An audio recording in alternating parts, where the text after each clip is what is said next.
ఈరోజు హైకోర్టు తీర్పు నేపథ్యంలో ఫర్దర్ కోర్స్ ఆఫ్ యాక్షన్ గురించి న్యాయవాదులతో చర్చించడం జరుగుతూ ఉంది.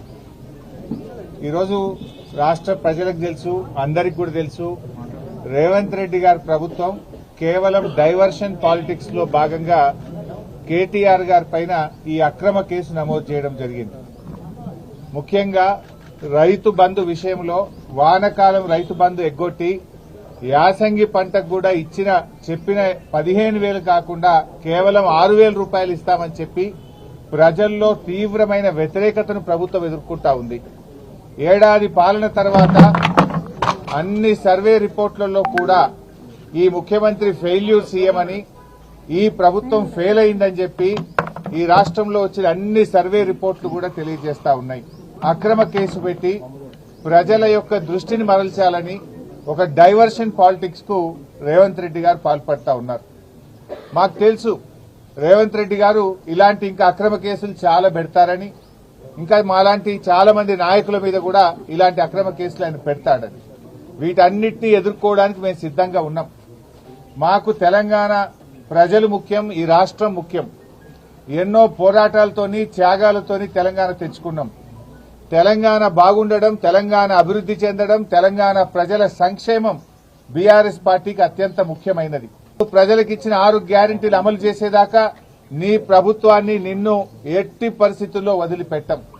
రేవంత్ రెడ్డి అనుకుంటున్నాడు బ్లాక్ మెయిల్ రాజకీయాలతోనో, అక్రమ కేసులతోనో, అరెస్టులతోనో తన ప్రభుత్వం యొక్క తప్పిదాలను కప్పిపుచ్చుకుంటానో, మమ్మల్ని మానసికంగా బలహీనపరుస్తానని అనుకుంటా ఉన్నాడు. కానీ మేము మరింత బలంగా పోరాటం తప్ప ఎట్టి పరిస్థితుల్లో నీ అక్రమాలను గాని, నీ 6 గ్యారెంటీల అమలుపై నిన్ను ప్రశ్నించడాన్ని వదిలిపెట్టే ప్రశ్నే ఉత్పన్నం కాదు. ఈరోజు కేటీఆర్ గారి మీద హైకోర్టులో కూడా వచ్చిన తీర్పు కేవలం విచారణ కొనసాగించడానికే చెప్పింది హైకోర్టు. ఇది అక్రమ కేసు, దీని విచారణ నిలుపుదల చేయాలని చెప్పి బీఆర్ఎస్ పార్టీ తరఫున మేము కోర్టుకు వెళ్లాం. కోర్టేమీ కేసును నిర్ధారించలేదు, ఇది తప్పు జరిగిందని చెప్పింది గాని శిక్ష వేసింది కాదు. కేవలం విచారణ కొనసాగించడానికి మాత్రమే ఈరోజు కోర్టు అనుమతి ఇచ్చింది. విచారణకు సహకరిస్తాం. ఈ ముందు నుంచి కూడా కేటీఆర్ గారు 100% విచారణకు సహకరిస్తామని చెప్పాం. ఎందుకంటే మేము తప్పు చేయలేదు, అసలు అవినీతే జరగలేదు, రాష్ట్ర ప్రభుత్వం నుంచి 1 రూపాయి కూడా గ్రీన్ కో కంపెనీకి చెల్లించలేదు. కేటీఆర్ గారు అడుగడుగునా నేను ప్రశ్నిస్తా ఉన్నాడు, నీ తప్పిదాలను బయట పెడతా ఉన్నాడు, నీ ప్రభుత్వం యొక్క వైఫల్యాలను ఎత్తి చూపుతా ఉన్నాడు. కనుక ఏడాది తర్వాత దాన్ని బయట పెట్టినావు. నిన్ను ఆ కంపెనీ ప్రతినిధి కలిసిన విషయాన్ని నువ్వు ఎందుకు బయట పెట్టలే, మీడియాకి ఎందుకు చెప్పలే? అది మేం బయట పెట్టినాం. దీన్ని అంతా బట్టి చూస్తా ఉంటే దృష్టి మరల్చడానికి ప్రభుత్వం చేస్తా ఉంది. నిన్నగాక మొన్న ప్రభుత్వం చేతులెత్తింది కదా, ఇవాళ రైతుల విషయంలో మేము రైతు భరోసా సాగు భూములకే ఇస్తాం, 6,000 ఇస్తాం అని ప్రజలను మోసం చేసింది. మీరు ఆ ప్రజల్లో ఆ చర్చ జరిగి ప్రభుత్వం మీద వ్యతిరేకత రాకుండా ఉండడానికి ఇలాంటి డైవర్షన్ పాలిటిక్స్. బట్ అయినా కూడా మాకు న్యాయస్థానాల మీద గౌరవం ఉంది, చట్టం మీద గౌరవం ఉంది. తప్పకుండా మేము అన్ని రకాలుగా దీనికి సహకరిస్తాం. మొన్న కూడా మీరు చూశారు, కేటీఆర్ గారు ఏసీబీ ఆఫీస్కి వెళ్లారు. ఎక్కడ కూడా ఎక్స్టెన్షన్ అడగలే, మేము టైం కూడా అడగలేదు. వాళ్ళు నోటీస్ ఇస్తే మేము వెళ్ళాం. ఎందుకంటే తప్పు చేయలేదు కనుకనే. ఎట్టి పరిస్థితుల్లో విచారణకు మేము వెనుక వెళ్లట్లేదు. కాకపోతే ఈ ప్రభుత్వం తీరు బాగలేదు కనుక న్యాయవాదులతో నేను వెళ్తాననే కేటీఆర్ గారు అన్నారు తప్ప దాదాపు 45 నిమిషాలు విచారణకు వెళ్లడానికి రోడ్డు మీద నిలబెట్టినా కూడా ఓపిక్గా కేటీఆర్ గారు ఏసీబీ ఆఫీస్ ముందు నిలబడ్డారు. దట్ మీన్స్ మేమేం తప్పించుకోవాలని కాదు, ఎందుకంటే మాకు తప్పు చేయలేదు అనేటువంటి పూర్తి నమ్మకం మాకుంది. అక్కడ అసలు అవినీతే జరగలేదు. ప్రభుత్వ ఖజానా నుంచి 1 రూపాయి పోకుండా నువ్వు అవినీతి జరిగిందని ఎట్లంటావు? అవినీతే జరిగిన ప్రశ్నే లేదు అక్కడ. ఈ రాష్ట్రం ఇమేజ్ పెంచడానికి, హైదరాబాద్ బ్రాండ్ ఇమేజ్ పెంచడానికి ఈ రోజు ఈ కార్ రేసింగ్ ను కేటీఆర్ గారు హైదరాబాద్ తెచ్చారు. బాగా పనిచేశారు. వాస్తవానికి ప్రపంచం మెచ్చుకున్నది, దేశం మెచ్చుకున్నది. మిగతా రాష్ట్రాల ముఖ్యమంత్రులు కూడా ఇది మా రాష్ట్రానికి వస్తే బాగుండని చెప్పి ఇతర రాష్ట్రాలు మనతో పోటీ పడ్డాయి. కానీ కేటీఆర్ గారు ఒప్పించి మెప్పించి మన రాష్ట్రానికి తెచ్చి మన హైదరాబాద్ బ్రాండ్ ఇమేజ్ పెంచే ప్రయత్నం చేశారు. అంతే తప్ప ఇక్కడ అవినీతి జరగలేదు. ఈరోజు కేవలం ఇది ఒక కక్ష సాధింపు తప్ప ఇంకోటి లేనే లేదు. డైవర్షన్ పాలిటిక్స్, కక్ష సాధింపు చర్యలకు రేవంత్ రెడ్డి గారు పాల్పడతా ఉన్నారు.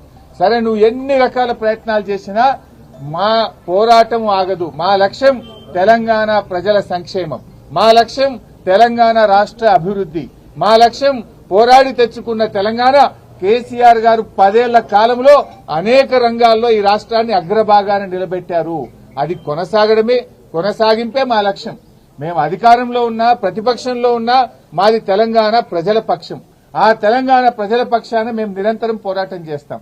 ఇవాళ రేవంత్ రెడ్డి గారు ఇలాంటి కేసులు ఇంకా కూడా పెట్టొచ్చు, కానీ మేమెవరం కూడా అధైర్యపడే ప్రశ్నే లేదు. అందరము కలిసికట్టుగా పార్టీ వీటిని ఎదుర్కొంటుంది. సో కేటీఆర్ గారు కూడా ఆయన సంపూర్ణమైన విశ్వాసంతో ఉన్నారు. మేమందరం కూడా సంపూర్ణమైన విశ్వాసంతో ఉన్నాం.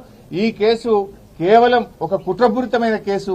ఇక్కడ ఎలాంటి తప్పు జరగలేదు గనక ఆయన కడిగిన ముత్యంలాగా రేపు బయటకు వస్తారు.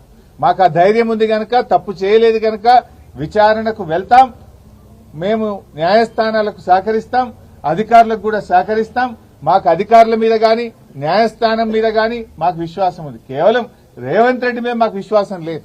ఆయన ముఖ్యమంత్రిగా తప్పుదో పట్టిస్తున్నాడు కనుక, ఆయన ఆలోచనలు మాకు తెలుసు కనుక, అందువల్ల ఆయన మీద మాకు విశ్వాసం లేదు. కానీ మేము చెప్పాను తప్ప వేరే ఏం లేదు. సో ఇక్కడ ఈ రోజు కోర్టులో వచ్చినటువంటిది కూడా కొంతమంది తప్పుడు ప్రచారం చేస్తున్నారు సోషల్ మీడియాలో. ఏదో శిక్ష పడ్డదనో, అసలు కేసే ఓడిపోయిందనో, ఏదో తప్పు జరిగిందనే విధంగా కొంతమంది సోషల్ మీడియాలో కొంతమంది కాంగ్రెస్ పార్టీ నాయకులు పిచ్చి కూతలు కూస్తా ఉన్నారు. ఇక్కడ చెప్పదలుచుకుంది ఏంటంటే, అసలు విచారణే ప్రారంభం కాలేదు. ఇది తప్పుడు కేసు, దీన్ని క్వాష్ చేయాలని మేము వెళ్లాం.